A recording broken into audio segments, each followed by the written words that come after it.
fog hangs heavy over the cobblestones of Baker Street, a gray veil that muffles the world outside and turns the flickering gaslights into ghostly orbs. Within the sanctuary of 221B, the fire in the hearth crackles softly, casting long, dancing shadows across the rows of leather-bound books and the familiar silhouette of the man in the armchair. This is a Sherlock Holmes sleep story, a journey back into the heart of Victorian London, designed to lead you into a state of deep sleep. Stop listening as a guest. If you keep returning to our archives without joining the community, the fog will eventually close in, and you'll lose your way forever. Subscribe now, or don't complain when you can't find this sanctuary again. Now settle in, breathe slowly, and let us begin. Holmes had read carefully a note which the last post had brought him. Then, with the dry chuckle which was his nearest approach to a laugh, he tossed it over to me. For a mixture of the modern and the medieval, of the practical and of the wildly fanciful, I think this is surely the limit, said he. What do you make of it, Watson? I read as follows. 46, Old Jury, November 19th. Read Vampires. Sir, our client, Mr. Robert Ferguson, of Ferguson and Muirhead, tea brokers of Mincing Lane, has made some inquiry from us in a communication of even date concerning vampires. As our firm specializes entirely upon the assessment of machinery, the matter hardly comes within our purview, and we have therefore recommended Mr. Ferguson to call upon you and lay the matter before you. We have not forgotten your successful action in the case of Matilda Briggs. We are, sir, faithfully yours, Morrison and Dodd, pre-J.C. Matilda Briggs was not the name of a young woman, Watson, said Holmes in a reminiscent voice. It was a ship which is associated with the giant rat of Sumatra, a story for which the world is not yet prepared. But what do we know about vampires? Does it come within our purview either? Anything is better than stagnation, but really we seem to have been switched on to a Grimm's fairy tale. Make a long arm, Watson, and see what he has to say. I leaned back and took down the great index volume to which he referred. Holmes balanced it on his knee, and his eyes moved slowly and lovingly over the record of old cases, mixed with the accumulated information of a lifetime. Voyage of the Glorious Scott, he read. That was a bad business. I have some recollection that you made a record of it, Watson, though I was unable to congratulate you upon the result. Victor Lynch, the forger. Venomous Lizard or Gila. Remarkable case, that. Vittoria the Circus Belle. Vanderbilt and the Eggman. Vipers. Vigor the Hammersmith Wonder. Hello. Good old index. You can't beat it. Listen to this, Watson. Vampirism in Hungary. And again, vampires in Transylvania. He turned over the pages with eagerness, but after short intent perusal, he threw down the great book with a snarl of disappointment. Rubbish, Watson, rubbish. What have we to do with walking corpses who can only be held in their grave by stakes driven through their hearts? It's pure lunacy. But surely, said I, the vampire was not necessarily a dead man. A living person might have the habit. I have read, for example, of the old sucking the blood of the young in order to retain their youth. You are right, Watson. It mentions the legend in one of these references. But are we to give serious attention to such things? This agency stands flat-footed upon the ground, and there it must remain. The world is big enough for us. No ghosts need apply. I fear that we cannot take Mr. Robert Ferguson very seriously. Possibly this note may be from him, and may throw some light upon what is worrying him. He took up a second letter, which had lain unnoticed upon the table, whilst he had been absorbed with the first. This he began to read with a smile of amusement upon his face, which gradually faded away into an expression of intense interest and concentration. When he had finished, he sat for some little time lost in thought with the letter dangling from his fingers. Finally, with a start, He aroused himself from his reverie. Cheeseman's Lamberley. Where's Lamberley, Watson? It is in Sussex, south of Horsham. Not very far. And Cheeseman's. I know that country, Holmes. It is full of old houses, which are named after the men who built them centuries ago. You get Odalise and Harveys and Carringtons. The folk are forgotten, but their names live in their houses.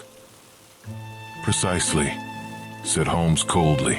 It was one of the peculiarities of his proud, self-contained nature that, though he docketed any fresh information very quickly and accurately in his brain, he seldom made any acknowledgement to the giver. I rather fancy we shall know a good deal more about Cheeseman's Lamberley before we are through.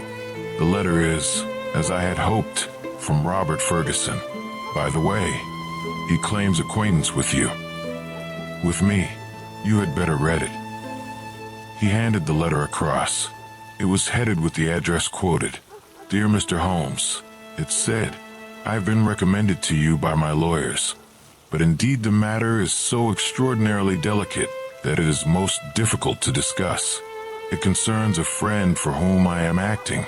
This gentleman married some 5 years ago a Peruvian lady, the daughter of a Peruvian merchant, whom he had met in connection with the importation of nitrates. The lady was very beautiful, but the fact of her foreign birth and of her alien religion always caused a separation of interests and of feelings between husband and wife, so that after a time his love may have cooled towards her, and he may have come to regard their union as a mistake. He felt there were sides of her character which he could never explore or understand. This was the more painful as she was as loving a wife as a man could have, to all appearance absolutely devoted. Now for the point, which I will make more plain when we meet. Indeed, this note is merely to give you a general idea of the situation and to ascertain whether you would care to interest yourself in the matter. The lady began to show some curious traits quite alien to her ordinarily sweet and gentle disposition. The gentleman had been married twice, and he had one son by the first wife. This boy was now 15, a very charming and affectionate youth, though unhappily injured through an accident in childhood. Twice the wife was caught in the act of assaulting this poor lad in the most unprovoked way. Once she struck him with a stick and left a great wheal on his arm. This was a small matter, however, compared with her conduct to her own child, a dear boy just under 1 year of age. On one occasion about a month ago, this child had been left by its nurse for a few minutes. A loud cry from the baby, as of pain, called the nurse back. As she ran into the room, she saw her employer, the lady, leaning over the baby and apparently biting his neck. There was a small wound in the neck, from which a stream of blood had escaped. The nurse was so horrified that she wished to call the husband, but the lady implored her not to do so, and actually gave her £5 as a price for her silence. No explanation was ever given, and for the moment the matter was passed over. It left, however, a terrible impression upon the nurse's mind, and from that time she began to watch her mistress closely, and to keep a closer guard upon the baby, whom she tenderly loved. It seemed to her that even as she watched the mother, so the mother watched her, and that every time she was compelled to leave the baby alone, the mother was waiting to get at it. Day and night the nurse covered the child, and day and night the silent, watchful mother seemed to be lying in wait as a wolf waits for a lamb. It must read most incredible to you, and yet I beg you to take it seriously, for a child's life and a man's sanity may depend upon it. At last there came one dreadful day when the facts could no longer be concealed from a husband. The nurse's nerve had given way. She could stand the strain no longer, and she made a clean breast of it all to the man. To him it seemed as wild a tale as it may now seem to you. He knew his wife to be a loving wife, and save for the assaults upon her stepson, a loving mother. Why then should she wound her own dear little baby? He told the nurse that she was dreaming, that her suspicions were those of a lunatic, and that such libels upon her mistress were not to be tolerated. Whilst they were talking, a sudden cry of pain was heard. Nurse and master rushed together to the nursery. Imagine his feelings, Mr. Holmes, as he saw his wife rise from a kneeling position beside the cot and saw blood upon the child's exposed neck and upon the sheet. With a cry of horror, he turned his wife's face to the light and saw blood all round her lips. It was she beyond all question, who had drunk the poor baby's blood. So the matter stands. She is now confined to her room. There has been no explanation. The husband is half demented. He knows, and I know, little of vampirism beyond the name. We had thought it was some wild tale of foreign parts. And yet here in the very heart of the English Sussex, well, all this can be discussed with you in the morning. Will you see me? Will you use your great powers in aiding a distracted man? If so, kindly wire to Ferguson, Cheeseman's, Lamberley, and I will be at your rooms by 10 o'clock. Yours faithfully, Robert Ferguson.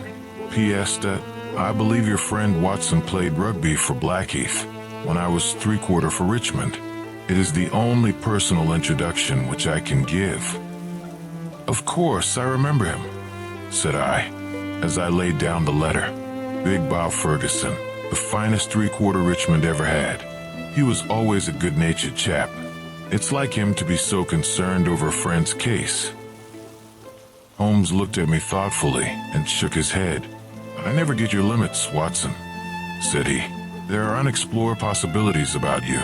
Take a wire down, like a good fellow. We'll examine your case with pleasure. Your case. We must not let him think that this agency is a home for the weak-minded. Of course it is his case. Send him that wire and let the matter rest till morning. This bedtime story was only just beginning. Promptly at 10 o'clock, next morning Ferguson strode into our room. I had remembered him as a long, slab-sided man with loose limbs and a fine turn of speed, which had carried him round many an opposing back. There is surely nothing in life more painful than to meet the wreck of a fine athlete whom one has known in his prime. His great frame had fallen in. His flaxen hair was scanty, and his shoulders were bowed. I fear that I roused corresponding emotions in him. "Hello, Watson," said he, and his voice was still deep and hearty. "You don't look quite the man you did when I threw you over the ropes into the crowd at the Old Deer Park. I expect I have changed a bit also, but it's this last day or two that has aged me. I see by your telegram, Mr. Holmes, that it is no use my pretending to be anyone's deputy." "It is simpler to deal direct," said Holmes. "Of course it is, but you can imagine how difficult it is when you are speaking of the one woman whom you are bound to protect and help. What can I do? How am I to go to the police with such a story? And yet the kiddies have got to be protected. Is it madness, Mr. Holmes? Is it something in the blood? Have you any similar case in your experience? For God's sake, give me some advice, for I am at my wit's end." "Very naturally, Mr. Ferguson. Now sit here and pull yourself together and give me a few clear answers. I can assure you that I am very far from being at my wit's end, and that I am confident we shall find some solution. First of all, tell me what steps you have taken.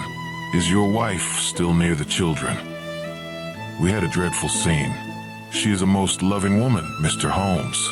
If ever a woman loved a man with all her heart and soul, she loves me. She was cut to the heart that I should have discovered this horrible, this incredible secret. She would not even speak. She gave no answer to my reproaches, save to gaze at me with a sort of wild, despairing look in her eyes. Then she rushed to her room and locked herself in. Since then, she has refused to see me. She has a maid who was with her before her marriage, Dolores by name, a friend rather than a servant. She takes her food to her. Then the child is in no immediate danger? Mrs. Mason, the nurse, has sworn that she will not leave at night or day. I can absolutely trust her. I am more uneasy about poor little Jack, for, as I told you in my note, he has twice been assaulted by her. But never wounded? No, she struck him savagely. It is the more terrible as he is a poor little inoffensive cripple. Ferguson's gaunt features softened as he spoke of his boy. You would think that the dear lad's condition would soften anyone's heart. A fall in childhood and a twisted spine, Mr. Holmes, but the dearest, most loving heart within. Holmes had picked up the letter of yesterday and was reading it over. What other inmates are there in your house, Mr. Ferguson? 2 servants who have not been long with us. 1 stable hand, Michael, who sleeps in the house. My wife, myself, my boy Jack, baby, Dolores, and Mrs. Mason. That is all. I gather that you did not know your wife well at the time of your marriage? I had only known her a few weeks. How long had this maid Dolores been with her? Some years. Then your wife's character would really be better known by Dolores than by you? Yes, you may say so.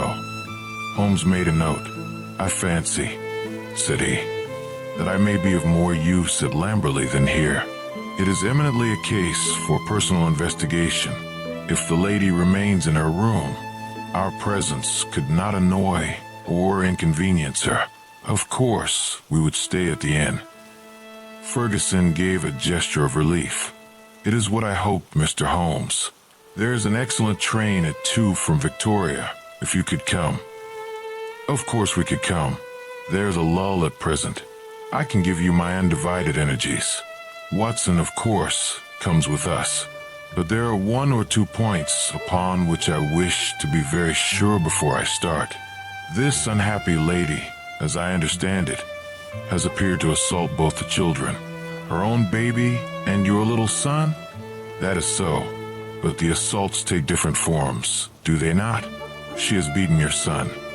Once with a stick and once very savagely with her hands. Did she give no explanation why she struck him? None, save that she hated him. Again and again she said so. Well, that is not unknown among stepmothers. A posthumous jealousy, we will say. Is the lady jealous by nature? Yes, she is very jealous.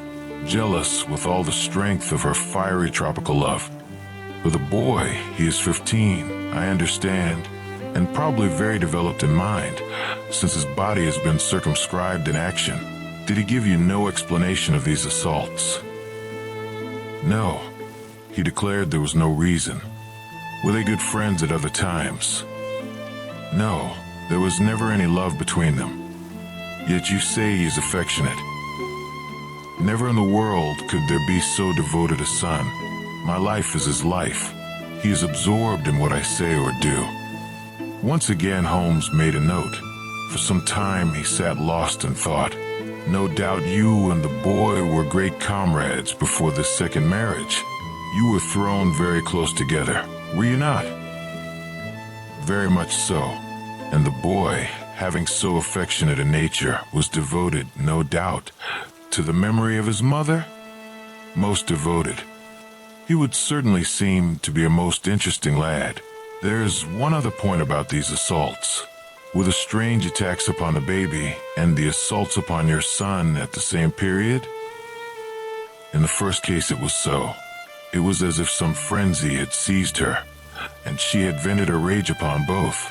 In the second case, it was only Jack who suffered. Mrs. Mason had no complaint to make about the baby. That certainly complicates matters. I don't quite follow you, Mr. Holmes. Possibly not. One forms provisional theories and waits for time or fuller knowledge to explode them.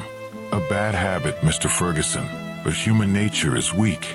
I fear that your old friend here has given an exaggerated view of my scientific methods. However, I will only say at the present stage that your problem does not appear to me to be insoluble, and that you may expect to find us at Victoria at 2 o'clock. This felt like the quiet start to a deep mystery ASMR experience. It was evening of a dull, foggy November day when, having left our bags at the Checkers, Lamberley, we drove through the Sussex clay of a long winding lane and finally reached the isolated and ancient farmhouse in which Ferguson dwelt. It was a large, straggling building, very old in the center, very new at the wings, with towering Tudor chimneys and a lichen-spotted, high-pitched roof of Horsham slabs. The doorsteps were worn into curves, and the ancient tiles which lined the porch were marked with the rebus of a cheese and a man, after the original builder.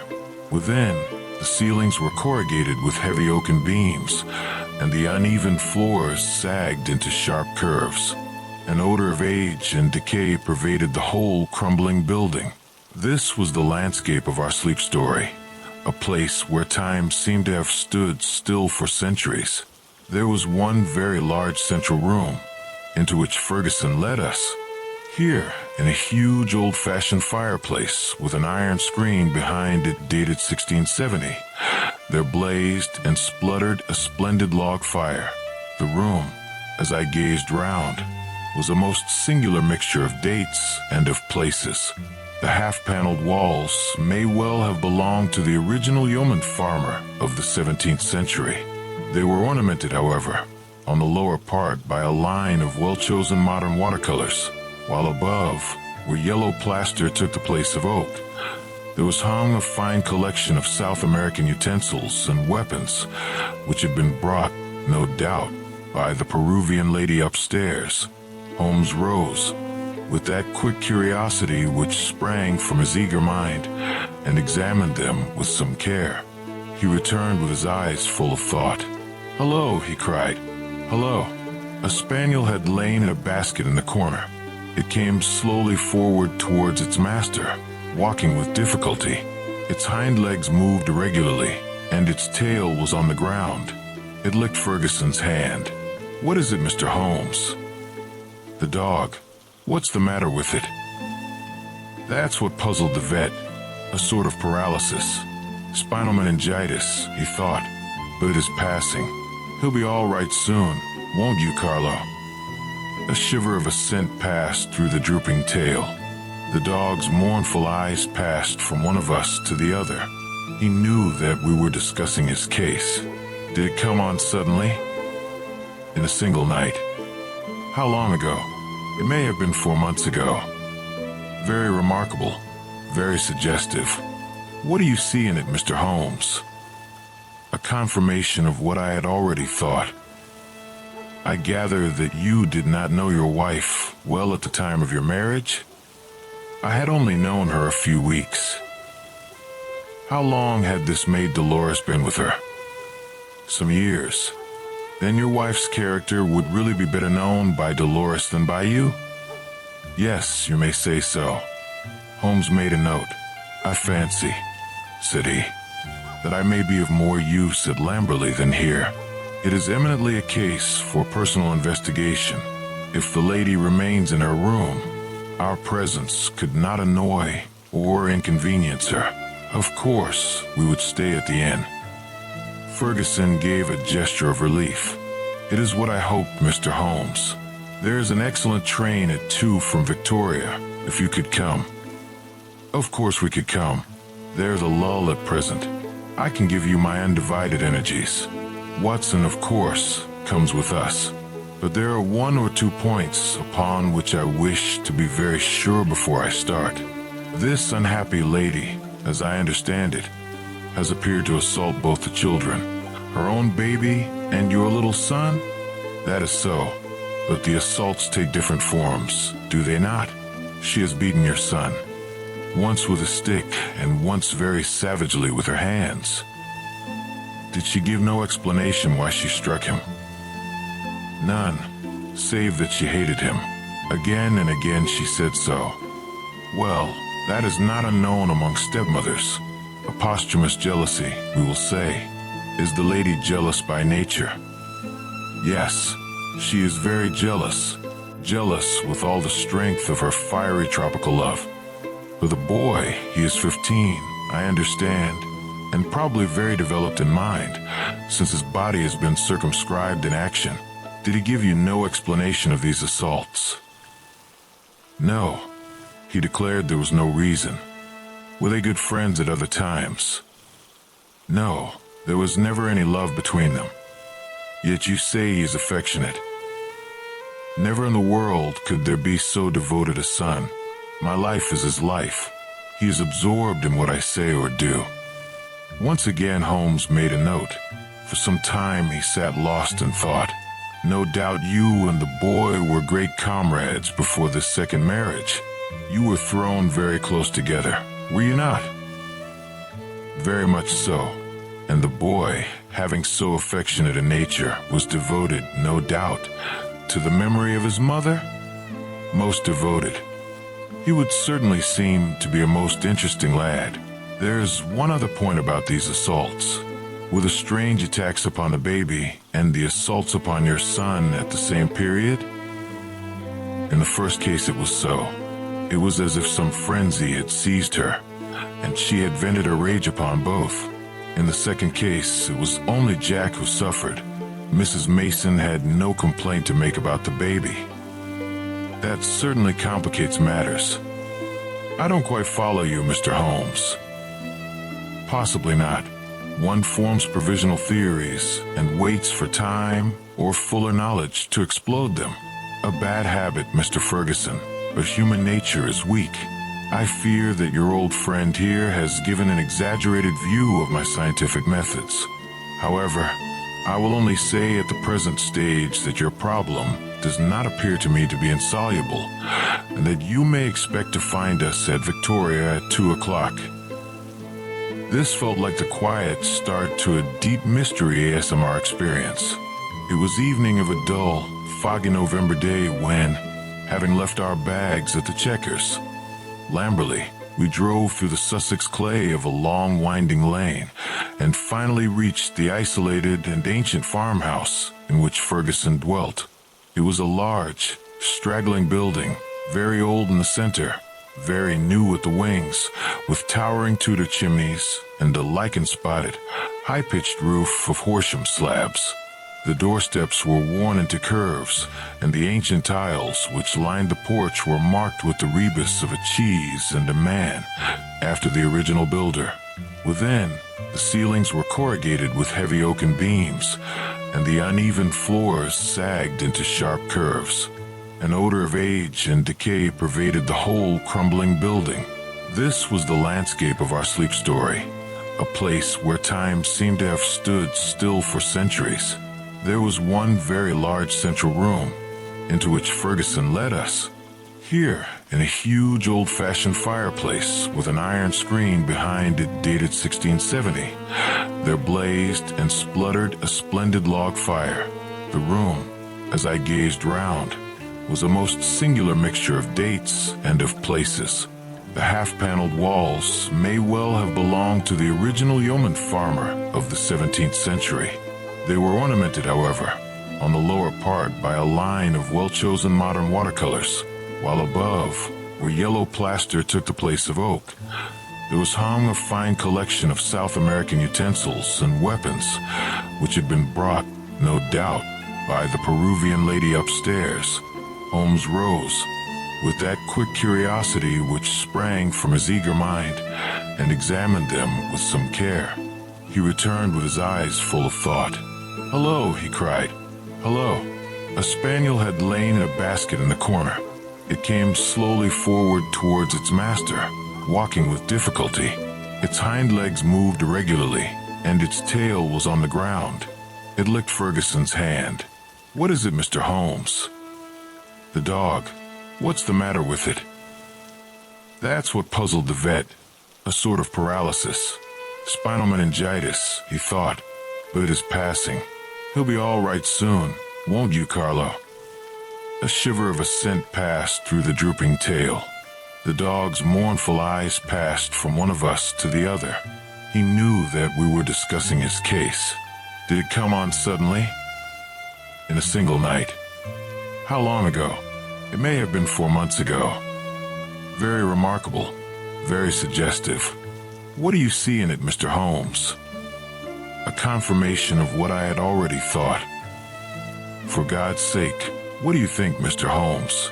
It may be a mere intellectual puzzle to you, but it is life and death to me. My wife a would-be murderer, my child in constant danger. Don't play with me, Mr. Holmes. It is too terribly serious." The big rugby three-quarter was trembling all over. Holmes put his hand soothingly upon his arm. "I fear that there is pain for you, Mr. Ferguson, whatever the solution may be," said he. "I would spare you all I can. I cannot say more for the instant, but before I leave this house, I hope I may have something definite." "Please God you may. If you will excuse me, gentlemen, I will go up to my wife's room and see if there has been any change." He was away some minutes, during which Holmes resumed his examination of the curiosities upon the wall. When our host returned, it was clear from his downcast face that he had made no progress. He brought with him a tall, slim, brown-faced girl. "The tea is ready, Dolores," said Ferguson. "See that your mistress has everything she can wish." "She very ill," cried the girl, looking with indignant eyes at her master. "She no ask for food. She very ill. She need doctor. I frightened stay alone with her without doctor." Ferguson looked at me with a question in his eyes. I should be so glad if I could be of use. "Would your mistress see Dr. Watson?" "I take him. I no ask leave. She needs doctor." "Then I'll come with you at once." I followed the girl, who was quivering with strong emotion, up the staircase and down an ancient corridor. At the end was an iron-clamped and massive door. It struck me as I looked at it that if Ferguson tried to force his way to his wife, he would find it no easy matter. The girl drew a key from her pocket, and the heavy oaken planks creaked upon their old hinges. I passed in, and she swiftly followed, fastening the door behind her. This felt like the true beginning of a mystery ASMR experience. Deep within the walls of an ancient home, on the bed a woman was lying who was clearly in a high fever. She was only half conscious, but as I entered she raised a pair of frightened but beautiful eyes and glared at me in apprehension. Seeing a stranger, she appeared to be relieved and sank back with a sigh upon the pillow. I stepped up to her with a few reassuring words, and she lay still while I took her pulse and temperature. Both were high, and yet my impression was that the condition was rather that of mental and nervous excitement than of any actual seizure. "She lie like that one day, 2 day. I afraid she die," said the girl. The woman turned her flushed and handsome face towards me. "Where is my husband?" "He is below and would wish to see you." "I will not see him. I will not see him." Then she seemed to wander off into delirium. "A fiend, a fiend. Oh, what shall I do with this devil? Can I help you in any way?" "No, no one can help. It is finished. All is destroyed. Do what I will, all is destroyed." The woman must have some strange delusion. I could not see honest Bob Ferguson in the character of fiend or devil. "Madam," I said, "your husband loves you dearly. He is deeply grieved at this happening." Again she turned on me those glorious eyes. "He loves me. Yes, but do I not love him? Do I not love him even to sacrifice myself rather than break his dear heart? That is how I love him. And yet he could think of me. He could speak of me so. He is full of grief, but he cannot understand. No, he cannot understand, but he should trust. Will you not see him?" I suggested. No, I cannot forget those terrible words, nor the look upon his face. I will not see him. Go now. You can do nothing for me. Tell him only one thing. I want my child. I have a right to my child. That is the only message I can send him." She turned her face to the wall and would say no more. I returned to the room downstairs, where Ferguson and Holmes still sat by the fire. Ferguson listened moodily to my account of the interview. "How can I send her the child?" he said. "How do I know what strange impulse might come upon her? How can I ever forget how she rose from beside it with its blood upon her lips?" He shuddered at the recollection. The child is safe with Mrs. Mason, and there he must remain. A smart maid, the only modern thing which we had seen in the house, had brought in some tea. As she was serving it, the door opened, and a youth entered the room. He was a remarkable lad, pale-faced and fair-haired, with excitable light blue eyes, which blazed into a sudden flame of emotion and joy as they rested upon his father. He rushed forward and threw his arms round his neck with the abandon of a loving girl. "Oh, Daddy," he cried. "I did not know that you were due yet. I should have been here to meet you. Oh, I am so glad to see you." Ferguson gently disengaged himself from the embrace with some little show of embarrassment. "Dear old chap," said he, patting the flaxen head with a very tender hand. "I came early because my friends, Mr. Holmes and Dr. Watson, have been persuaded to come down and spend an evening with us." "Is that Mr. Holmes, the detective?" "Yes." The youth looked at us with a very penetrating and, as it seemed to me, unfriendly gaze. "What about your other child, Mr. Ferguson?" asked Holmes. "Might we make the acquaintance of the baby?" "Ask Mrs. Mason to bring baby down," said Ferguson.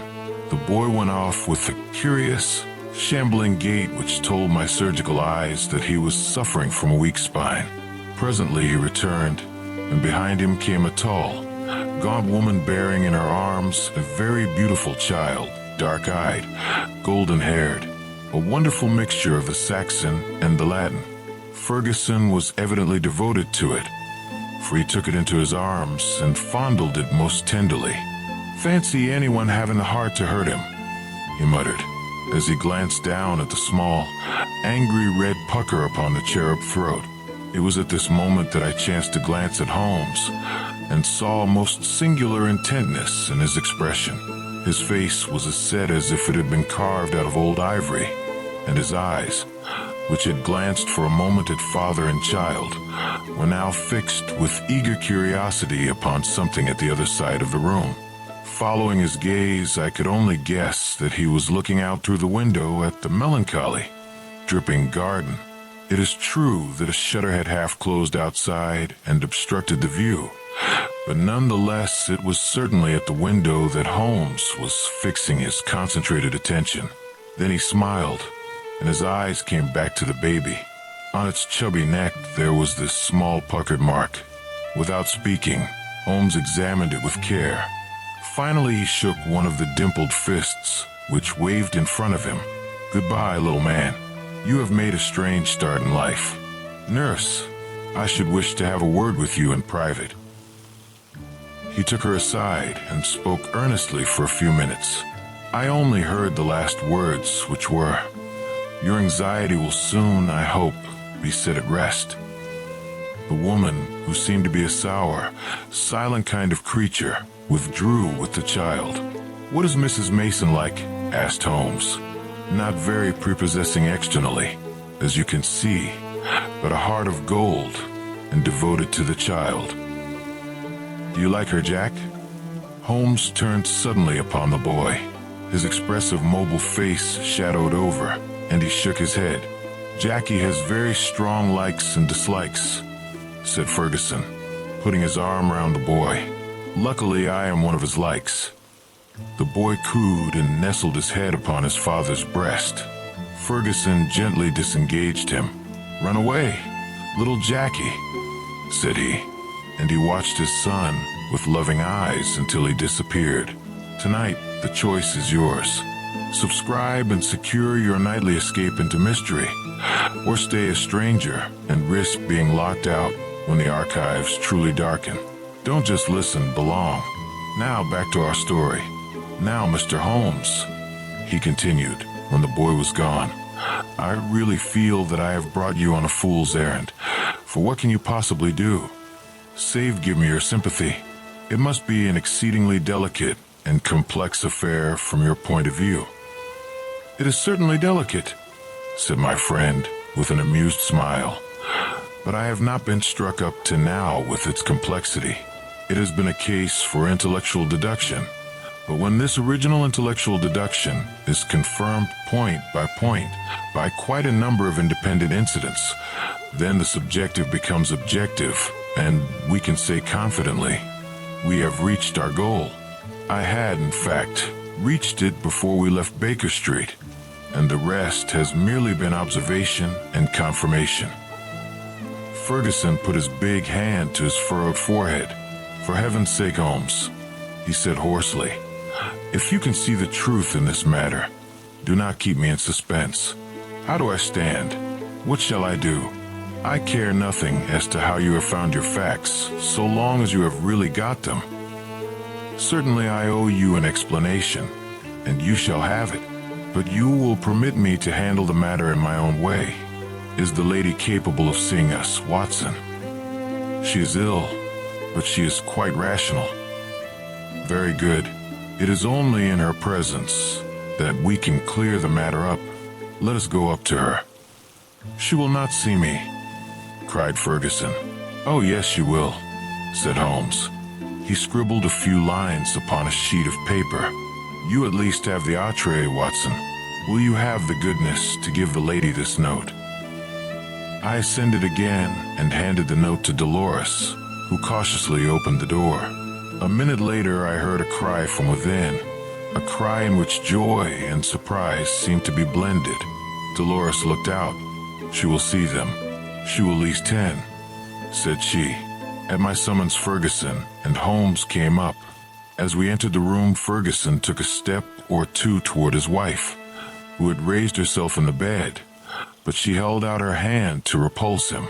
He sank into an armchair, while Holmes seated himself beside him, after bowing to the lady, who looked at him with wide-eyed amazement.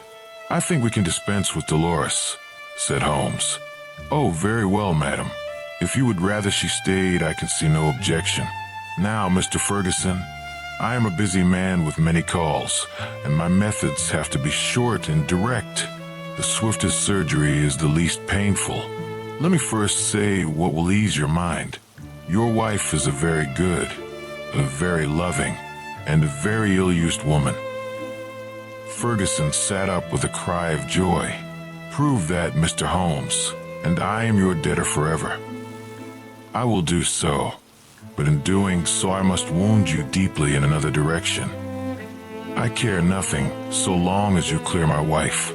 Everything on earth is insignificant compared to that. Let me tell you then, the train of reasoning which passed through my mind in Baker Street. The idea of a vampire was to me absurd. Such things do not happen in criminal practice in England, and yet your observation was precise. You had seen the lady rise from beside the child's cot with the blood upon her lips. I did. Did it not occur to you that a bleeding wound may be sucked for some other purpose than to draw the blood from it? Was there not a queen in English history who sucked such a wound to draw poison from it? Poison, a South American household. My instinct felt the presence of those weapons upon the wall before my eyes ever saw them. It might have been other poison, but that was what occurred to me. When I saw that little empty quiver beside the small bird bough, it was just what I expected to see. If the child were pricked with one of those arrows dipped in curare or some other devilish drug, it would mean death if the venom were not sucked out. And the dog, if one were to use such a poison, would one not try it first in order to see that it had not lost its power? I did not foresee the dog, but at least I understood him, and he fitted into my reconstruction. Now do you understand? Your wife feared such an attack. She saw it made and saved the child's life, and yet she shrank from telling you all the truth, for she knew how you loved the boy and feared lest it break your heart. Jackie, I watched him as you fondled the child just now. His face was clearly reflected in the glass of the window where the shutter formed a background. I saw such jealousy, such cruel hatred as I have seldom seen in a human face. My Jackie, you have to face it, Mr. Ferguson. It is the more painful because it is a distorted love, a maniacal, exaggerated love for you, and possibly for his dead mother, which has prompted his action. His very soul is consumed with hatred for this splendid child, whose health and beauty are a contrast to his own weakness. Good God, it is incredible. Have I spoken the truth, madam? The lady was sobbing, with her face buried in the pillows. Now she turned to her husband. How could I tell you, Bob? I felt the blow it would be to you. It was better that I should wait, and that it should come from some other lips than mine. When this gentleman, who seems to have powers of magic, wrote that he knew all, I was glad. I think a year at sea would be my prescription for Master Jackie, said Holmes, rising from his chair. Only one thing is still clouded, madam. We can quite understand your attacks upon Master Jackie. There's a limit to a mother's patience. But how did you dare to leave the child these last 2 days? I had told Mrs. Mason. She knew. Exactly. So I imagined. Ferguson was standing by the bed, choking, his hands outstretched and quivering. This, I fancy, is the time for our exit, Watson, said Holmes in a whisper. If you will take one elbow of the too faithful Dolores, I will take the other. There now, he added, as he closed the door behind him. I think we may leave them to settle the rest among themselves. I have only one further note of this case. It is the letter which Holmes wrote in final answer to that with which the narrative begins. It ran thus: Baker Street, November 21st, Re Vampires. SIR, referring to your letter of the 19th, I beg to state that I have looked into the inquiry of your client, Mr. Robert Ferguson, of Ferguson and Muirhead, T. Brokers of Mincing Lane, and that the matter has been brought to a satisfactory conclusion. With thanks for your recommendation, I am, sir, faithfully yours, Sherlock Holmes. As the last embers of the fire fade, our journey through this Sherlock Holmes mystery ends here. We hope this deep sleep story and the quiet echoes of Victorian London brought you the rest you deserve. If you enjoyed this atmosphere, please leave a like. If not, leave a dislike. Your feedback helps us refine our archives. Subscribe to join our sanctuary. Prepare yourself for our next archive, where an even darker, more chilling case awaits. The mystery is solved, and the fire in the hearth dim.